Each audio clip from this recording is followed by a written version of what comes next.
हम आए हैं आज प्रयाग नगरी कुंभ में। दुनिया का सबसे प्राचीनतम शहरों में एक प्रयागराज, जिसका उल्लेख न सिर्फ ऋग्वेद में मिलता है बल्कि धर्म के अन्य ग्रंथों में भी ऋग्वेद के अलावा भी प्रयागराज कुंभ का उल्लेख किया गया है। चाहे वो बौद्ध ग्रंथ रहे हों, चाहे वो जैनों के ग्रंथ रहे हों, और अखाड़ा परिषद यहाँ पे सारे अखाड़ों का यहाँ पे संगम लग चुका है। पहला कुंभ जो है स्नान यहाँ पे 14 जनवरी को होगा। और जैसा कि आप हमारे साथ देख सकते हैं कि बहुत सारे पूरे देश के साधु महात्मा यहाँ पे इकट्ठा हो चुके हैं और पूरी तैयारियाँ जोरों शोर से चल रही हैं। यहाँ पे कंस्ट्रक्शन का काम हो रहा है, अस्थायी निर्माण किया जा रहा है। बहुत सारे संत महात्मा ऋषि हमारे साथ आ चुके हैं। आज हम आपको शूट करेंगे और दिखाएंगे प्रयागराज कुंभ का हाल, कैसी है तैयारियाँ और क्या है यहाँ के शासन प्रशासन और संत महात्माओं का स्वागत के लिए क्या व्यवस्थाएं की गई हैं, और उनसे बातचीत करेंगे और जानेंगे इस बात को लेकर के कि उन्होंने क्या तैयारियाँ की हैं कुंभ के लिए। और सारी चीज़ें आप देख सकते हैं, ये गुजराती भाषा में लिखा हुआ है। गुजरात में संत हैं जो यहाँ पे आए हुए हैं, आप देख सकते हैं हमारे साथ। संत महात्माओं की आमतौर पे जो छवि बनाई जाती है कि संत जो मांगने वाले होते हैं, संत सिर्फ इतने ही नहीं होते हैं, अब मॉडर्न संत हो गए हैं, 21वीं सदी के संत हैं। ना सिर्फ 4 व्हीलर से और चॉपर से चलते हैं, इंग्लिश भी बोलते हैं और टेक्नोलॉजी का नॉलेज भी रखते हैं। आप देख सकते हैं बहुत सारे हमारे श्री पंचरत्नाम चंदासन गुंडा खड़ा है, बहुत सारी कॉस्टली गाड़ियों के साथ संत महात्मा आए हुए हैं। हम इनसे बात करेंगे और देखेंगे। दोस्तों, प्रयागराज कुंभ का आयोजन होने जा रहा है। पहला शाही स्नान मकर संक्रांति के दिन होगा। तो हम आज प्रयागराज कुंभ में आए हुए हैं। आप देख सकते हैं, हलचल से अंदाज़ा लगा सकते हैं कि किस तरीके से माहौल यहाँ पे पूरी तरीके से तैयार हो गया है। साधु संत महात्मा आ चुके हैं और अपना स्थल रहने के लिए निर्माण कर रहे हैं। बहुत सारा निर्माण देख रहे हैं आप, यहाँ पे अभी काम चल रहा है। अभी 10 दिन और बाकी हैं। इस तरीके से हवन यज्ञ करने के लिए बनाया जा रहा है। एकदम से पक्के मजबूत घरों को बना लिया है। ये नया टीन यहाँ पे महाराज जी डाले हैं। अंदर वॉशरूम वगैरह भी बनाया गया है। पूरी तरीके से रहने की व्यवस्था की जा रही है ताकि अगर बारिश वगैरह का कोई मौसम हो, सर्दी का मौसम है तो बढ़िया पॉलीथीन लगाई गई है ताकि हवा ना जाए। महाराज जी, अभी निर्माण काम हो गया है या कुछ बाकी है? अभी बहुत सा कार्य बाकी है। कार्य बाकी है अभी? जी जी। तो अभी कहाँ तक? अभी सिर्फ ऊपर का इस तरीके का हुआ है? नहीं, अभी अंदर है, जैसे दूने बनने हैं। तो अभी फिर रहने का कैसे हो रहा है? कहाँ रह रहे हैं जरा? अभी तो हम नहीं, अभी नल के कनेक्शन लगने हैं। अच्छा, तो नल का कनेक्शन अंदर जो अंडरग्राउंड है वो मिल गया है आपको? अभी मिलेगा, वो पीछे से अच्छा, आएगा। अभी मिलेगा। जी, तो अभी फिर रहना कैसे हो रहा है? अभी तो हम इधर नहीं रह रहे हैं क्योंकि अभी तो बनाने में ही लगे हुए हैं। अच्छा, अभी दिन में महाराज जी यहाँ काम करते हैं, देख रेख करते हैं, फिर शाम को अपना घर चले जाते हैं। कहीं पे वहाँ आश्रम है, आश्रम में रहते होंगे अखाड़ा है। तो फिलहाल रूपरेखा तैयार हो गई है महाराज जी की कुटिया, और यहाँ पे अखाड़ा। महाराज जी आप किस अखाड़े से हैं? हम जूना अखाड़े से हैं। महाराज जी जूना अखाड़े से हैं। श्री पंचदश नाम जूना अखाड़ा।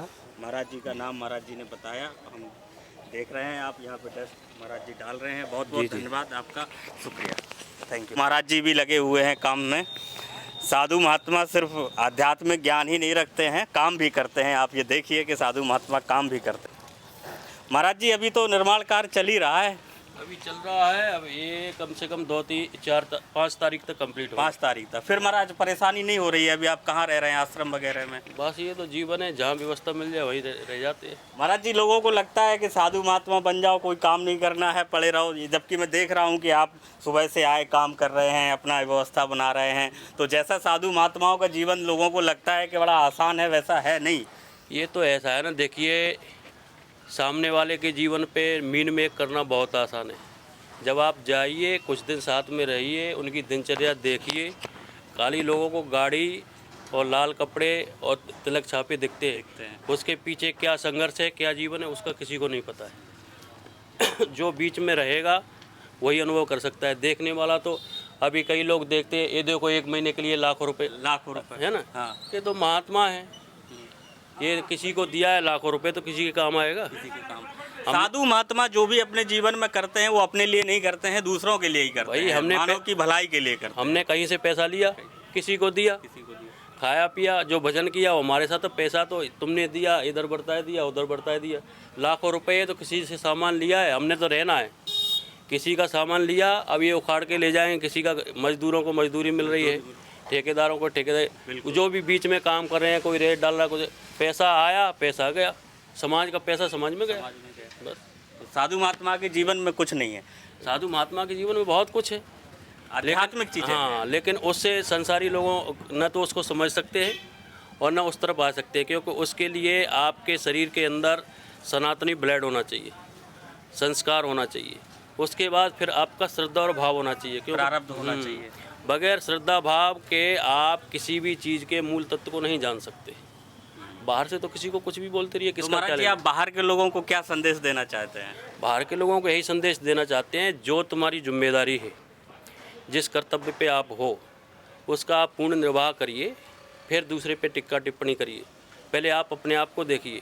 आप गृहस्थ हो, आप अपने माँ बाप की सेवा कर रहे हो, आपने शादी की है, आप अपना पत्नी के जो उसको आवश्यकता है उसकी पूर्ति कर रहे हो, आपने बच्चा पैदा किया, उनको संस्कार, शिक्षा और उनका भविष्य आगे जिस तरह आपका चला ऐसे आगे पीढ़ी चलती रहे, क्या उसको आप वो दे रहे हो? खाली मोबाइल पैसा दे करके क्या आप उनका भविष्य निर्माण कर रहे हो? उनके अंदर कर्म करने की क्षमता है? पैसे से ही सब कुछ नहीं होता है, बुद्धि भी चाहिए, शरीर भी उसी हिसाब से चाहिए। बुद्धि और पैसा ठीक है, लेकिन बगैर शरीर के न भोग है और न योग है। जब शरीर ही हमारा मजबूत नहीं है, हम कोई विपरीत परिस्थिति में रह ही नहीं सकते, तो बताओ गोल गप्पे हो जाएं, लाल चट्टे हो जाएं, उसमें क्या? देखने में 500 मीटर किसी को दौड़ा है तो 500 मीटर दौड़ नहीं सकता है। तो ये सनातनी नहीं है, ये सब चाहे कोई भी है, ये व्यवस्था भोगी है। इनको ये सनातन में क्या है?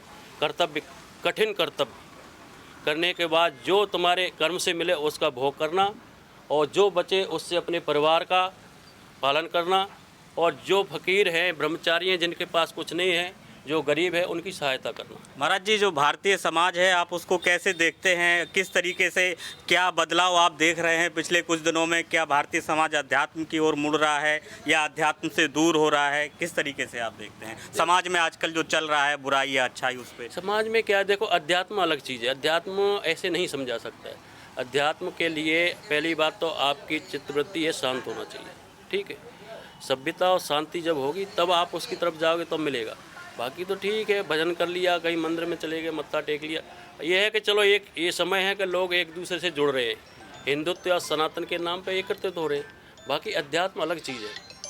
चलो सामाजिक ताना बाना है, उसमें इकट्ठे होकर रहें, एक दूसरे का सहयोग करें, अपनी भौतिक उन्नति भी करें और आध्यात्मिक उन्नति भी करें। बात की समाज सभ्यता पे, महाराज जी ने अध्यात्म पे हमसे बात की। और देखिए यहाँ पे बहुत सारी गाड़ियाँ खड़ी हैं साधु महात्माओं की, और इस तरीके से कंस्ट्रक्शन निर्माण चल रहा है। ये भारत सरकार ने या उत्तर प्रदेश सरकार ने ये जल की व्यवस्था विशेष कर की है। नीचे अंडरग्राउंड वाटर लाइन बिछाई हुई है, आप देख सकते हैं। तो पानी की दिक्कत यहाँ नहीं है, और बहुत सारे श्रद्धालु भी धीरे धीरे करके यहाँ पे आ रहे हैं। और अब चल निर्माण हो गया है, आप देख सकते हैं। और आइए आगे दिखाते हैं आपको। यहाँ पे भी कुछ साधु महात्मा हैं, अंदर आप देखेंगे तो काम हो रहा है उधर पे।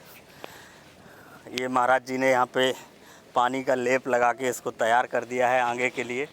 तो महाराज जी, आपकी तो तैयारी पूरी हो गई है अब। महाराज जी ने ध्यान तपस्या के लिए अपना स्थल एकदम से तैयार कर लिया है। गाय के गोबर से इसको मुझे लग रहा है महाराज जी ने तैयार किया हुआ है, आप देख सकते हैं। सफ़ेद कपड़ा लगाया है। और ये क्या सीवर लाइन है क्या? ये सीवर लाइन भी डली है, देखो। बहुत अच्छा इंतज़ाम यहाँ पे आपको देखने को मिलेगा। और आइए, ये भी एक साधु महात्मा है। आप जितने जाएंगे आपको बड़े बड़े साधु महात्मा आपको यहाँ पे मिलेंगे। अभी सब लोग ध्यान तपस्या से उठ गए हैं, अब भोजन प्रसादी कर रहे हैं, अपना अपना देख रहे हैं। एक यहाँ भी अखाड़ा लगा हुआ है, चलिए देखते हैं। तो महात्मा भी बड़ी बड़ी गाड़ियों से आ रहे हैं। ये हरियाणा के कोई महाराज जी हैं, उनकी गाड़ी है। ये गुजरात से कोई हैं महाराज जी, उनकी गाड़ी है। ये भी हरियाणा से गाड़ी है, हरियाणा से हैं। तो ये देखिए, अभी क्या 12 बज गए हैं, महाराज जी ध्यान तपस्या से उठ गए हैं, अब ध्यान वगैरह हो गया है, तो अपने रोज़ के काम कर रहे हैं। ट्रांसफार्मर वगैरह लगाए गए हैं अस्थाई। हालांकि ये मैं तो चाहता हूँ कि स्थाई भी बनाया जा सकता है इसको, क्योंकि जब इतना पैसा खर्च किया ही गया तो अब इसको स्थायी करने में भी कोई दिक्कत नहीं है। बहुत ही अच्छी व्यवस्था है। ये पूरे कुंभ मेले को बहुत सारे सेक्टर में बांटा गया है। बात की समाज सभ्यता पे, महाराज जी ने अध्यात्म पे हमसे बात की।